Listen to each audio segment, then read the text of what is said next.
رب اشرح لي صدري ويسر لي أمري واحلل عقدة من لساني يفقهوا قولي رب ادخلني مدخل صدق واخرجني مخرج صدق واجعلني من لدنك سلطانا نصيرا۔ رمضان سے متعلق گزشتہ سیشنز میں بعض مقدمات عرض کیے، تو آج ہم باقاعدہ ایک سورہ کی تفسیر شروع کر رہے ہیں، اور اللہ تعالیٰ نے اگر مدد کی اور جو ہے وہ توفیق شامل حال رہی تو انشاءاللہ رمضان کے آخر تک اسی سورہ کو مکمل کرنے کی کوشش کریں گے۔ قرآن کی سورہ زمر ہے، اس کی 75 آیات ہیں، اور قرآن میں ترتیب کے لحاظ سے یہ 39 نمبر کی صورت ہے، اور یہ 22ویں اور 23ویں سپارے پر مشتمل ہے، اور یہ سورہ نزول کے حوالے سے، ترتیب نزول کے حوالے سے 59 نمبر کی صورت ہے، اور یہ سورہ مکی ہے۔ یہ جاننا بھی ضروری ہے کہ قرآن کی جو صورتیں ہیں وہ 2 قسم کی ہیں، مکی اور مدنی، اور یہ مکی اور مدنی کے لیے جو معیار ہے وہ ٹائم ہے، جگہ نہیں ہے۔ یعنی جو قرآن کی صورتیں ہجرت سے پہلے نازل ہوئی ہیں وہ مکی کہلائیں گی، جو ہجرت کے بعد نازل ہوئی ہیں وہ مدنی کہلائیں گی۔ اس لحاظ سے وہ قرآن کی صورتیں جو فتح مکہ کے وقت نازل ہوئی ہیں، اگرچہ وہ مکان کے لحاظ سے، جگہ کے لحاظ سے مکی ہیں، لیکن جو جنرل معیار اس کے لحاظ سے مدنی ہیں۔ اب سوال یہ پیدا ہوتا ہے، مکی صورتوں اور مدنی کو پہچاننا کیوں ضروری ہے؟ اس کو پہچاننے کا فائدہ یہ ہے کہ قرآن کی تفسیر میں یہ مددگار ہوتی ہے۔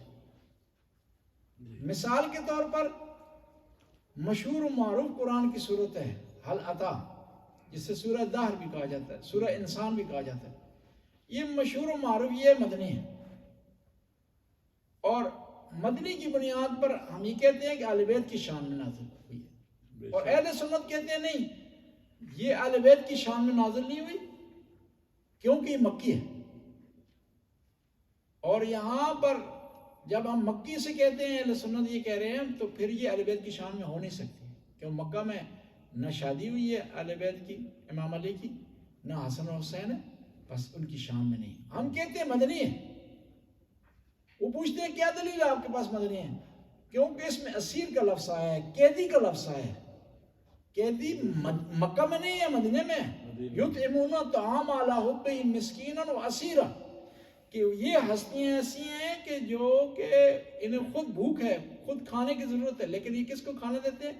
مسکین کو کھانے دیتے ہیں اور اسیر کو کھانے دیتے ہیں۔ بس مکہ میں اسیر ہے نہیں، قیدی ہے نہیں، بس ہم کہیں گے یہ مدنی ہے، اور مدنی ہونے کی بنیاد پر ہم کہہ رہے ہیں کہ اہل بیت کی شان میں۔ بس قرآن کی جو صورتیں ہیں ان کا اس بارے میں جاننا ضروری ہے کہ وہ مکی ہے یا مدنی ہے۔ اور دوسری ایک اور وجہ ضروری ہے، کیونکہ قرآن یہ قرآن ریٹن پیٹرن نہیں ہے، یہ کتابی، اس کی انداز بیان جو کتابی نہیں ہے، اس کا انداز بیان شفائی ہے۔ یہ عام کتاب کی طرح نہیں ہے کہ اس کا ایک مقدمہ ہو، ایک مؤخرہ ہو، درمیان میں کچھ مطالب بیان کیے جا رہے ہیں۔ یہ کتاب کے انداز میں بیان نہیں کیا خدا نے، یہ واقعات کی بنیاد پر بیان ہوا ہے، ضرورت کی بنیاد پر قرآن نازل ہوا ہے۔ اور جہاں کہیں بھی کتاب جو ہے کتاب کے انداز میں نہیں ہوتی تو اس کے بیک گراؤنڈ کو جاننا ضروری ہوتا ہے، ورنہ آپ اس کو نہیں سمجھ سکتے، ورنہ سمجھنے میں غلطی کر جائیں گے۔ قرآن میں ایک آیت ہے، ان الصفا والمروۃ من شعائر اللہ فمن حج البیت او اعتمر فلا جناح علیہ ان یطوف بہم۔ قرآن کی آیت کہہ رہی ہے صفا اور مروہ اللہ کی نشانیوں میں سے، اور کوئی حرج نہیں کہ ان کی سعی کی جائے، ان کے درمیان طواف کیا جائے۔ آیت یہ بتا رہی ہے کہ صفا اور مروہ کے درمیان سعی کرنا جائز ہے، حالانکہ حج اور عمرے کے احکام میں یہ ہے کہ صفا اور مروہ کے درمیان سعی کرنا واجب ہے، جائز نہیں ہے۔ بس ہم یہ کہیں گے یہ آیت جو کہہ رہی ہے جائز ہے، حکم یہ واجب ہے، یہ آپس میں کس طرح ان کو ملائیں گے؟ جواب آئے گا یہ آیت اس حکم کو نہیں بیان کر رہی، وہ ایک داستان کو بیان کر رہی ہے، کیونکہ قرآن کا مقصد مختصر بیان کرنا تھا، اس لیے اگر اس آیت کو صرف پڑھیں گے، بیک گراؤنڈ کو نہیں سمجھیں گے تو آیت کوئی مفہوم تک نہیں پہنچ سکیں گے۔ بیک گراؤنڈ اس کا یہ ہے کہ صلح حدیبیہ کے سال مسلمانوں نے معاہدہ کیا کفار سے کہ اس سال مسلمان عمرے کے لیے نہیں جائیں گے، واپس چلے جائیں گے اور نیکسٹ ایئر عمرے کے لیے آئیں گے۔ اگلا سال آیا، مسلمان آگے عمرے کے لیے، مسلمانوں نے عمرے کے بعد اعمال بجا لائے، اور کیونکہ اپنے رشتہ داروں سے بچھڑے ہوئے تھے، بجائے کہ عمرے کے اعمال کو مکمل کریں وہ رشتہ داروں سے ملنے کے چلے گئے۔ پرانے بچھڑے ہوئے تھے، کوئی بھائی سے ملنے کے لیے چلا گیا، کوئی دوست سے ملنے کے لیے چلا گیا، کوئی رشتہ دار سے ملنے کے لیے چلا گیا۔ عمرے کے اور کفار سے یہ معاہدہ ہوا تھا کہ 3 دن تک کفار کیا ہے بت اٹھا لیں گے صفا و مروہ سے، خانہ کعبہ سے، تاکہ مسلمان آسانی سے عمرہ کر سکیں۔ اب مسلمان چلے گئے اپنے دوستوں سے ملنے کے لیے، معاہدہ بتوں کا 3 دن تھا، 3 دن گزر گئے، مسلمان دعوتیں اڑا رہے ہیں، جی کوئی بھائی سے مل رہا ہے، کس سے مل رہا ہے، کیونکہ آدھے اس طرف چلے گئے، آدھے وہاں رہ گئے مہاجرین۔ خود امیر المومنین اور حضرت جعفر اس طرف چلے گئے تھے، طالب اور عقیل اس طرف رہ گئے تھے۔ پیغمبر کے سگے چچا عباس جو ہے وہ جنگ بدر میں قیدی ہو کر آئے ہیں، یعنی وہ اس طرف نہیں تھے۔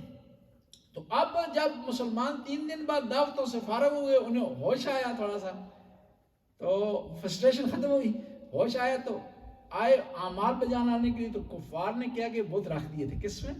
صفا اور مروہ کے درمیان، خانہ کعبہ کے درمیان۔ اب وہ آئے اعمال بجا لانا چاہتے ہیں تو گھبرا گئے کہ اب کیا کریں؟ آیا بتوں کے ہوتے ہوئے ہم سعی کر سکتے ہیں نہیں کر سکتے؟ بتوں کے ہوتے ہوئے طواف کر سکتے ہیں نہیں کر سکتے؟ تو وہاں خدا کا ارشاد ہوا ان الصفا والمروہ من شعائر اللہ فمن حج البیت او اعتمر فلا جناح علیہ یطوف بہما، کہ مسلمانوں کو گھبرانے کی ضرورت نہیں ہے، ان کے ہوتے ہوئے تم سعی کر سکتے ہو، صفا و مروہ کے درمیان طواف کر سکتے ہو۔ بس جب تک آپ اس داستان کو نہیں جانیں گے، اس کہانی کو نہیں جانیں گے، تو آپ قرآن کو نہیں سمجھ سکتے کہ قرآن یہاں کیا ہے۔ بس مکی اور مدنی کا جاننا ضروری ہے۔ سورہ زمر کا نام زمر کیوں ہے؟ زمر کا معنی ہے گروہ، گروہ، دستہ دستہ، گروپ۔ قرآن کہہ رہا ہے جو کافر ہیں ان کو گروہ کی صورت میں دستہ دستہ ان کو جہنم کی طرف لے جایا جائے گا۔ قرآن کے زمر کے اس لفظ، اس آیت سے جو لفظ دیا گیا وہ سورہ کا نام قرار پایا ہے، اس لیے اس کا نام سورہ زمر ہے۔ یہ آیت قرآن کی یہ آیت سورت توحید کی دعوت دیتی ہے، اخلاق ہمیں سکھاتی ہے، توحید کو اپنانے سے جو فائدے حاصل ہوتے ہیں ان کا بیان ہے اس صورت میں، اور اس صورت میں بیان ہے کہ خدا کو کون سا دین چاہیے، آیا ملاوٹ والا، مکس دین، ریاکاری والا، اپنا مقصد نکالنے والا دین چاہیے؟ وہ دین خدا کو نہیں چاہیے، خدا کو خالص دین چاہیے۔ اسی صورت میں مومنوں کے اوصاف بیان ہوئے ہیں کہ مومن ان میں کون سی کوالٹی پائی جاتی ہے، کون سی اگینسٹ کاپر ہوں گے تو وہ مومن کہلائیں گے، اور اسی صورت میں آخرت کا بھی بیان بھی ہوا ہے۔ ہم جتنا ٹائم ہمیں اجازت دے گا ہم پہلے 1-2 آیات پڑھیں گے، اور اس کا کتنا ٹائم ہے؟ ختم ہو گئی۔ انشاءاللہ کل سے جو ہے سورہ کی تفسیر جو ہے وہ بسم اللہ سے شروع کریں گے انشاءاللہ، اگر خدا نے توفیق دی۔ اللہم صلی علی محمد و آل محمد، یا علیم و یا علیم و یا غفور و یا رحیم۔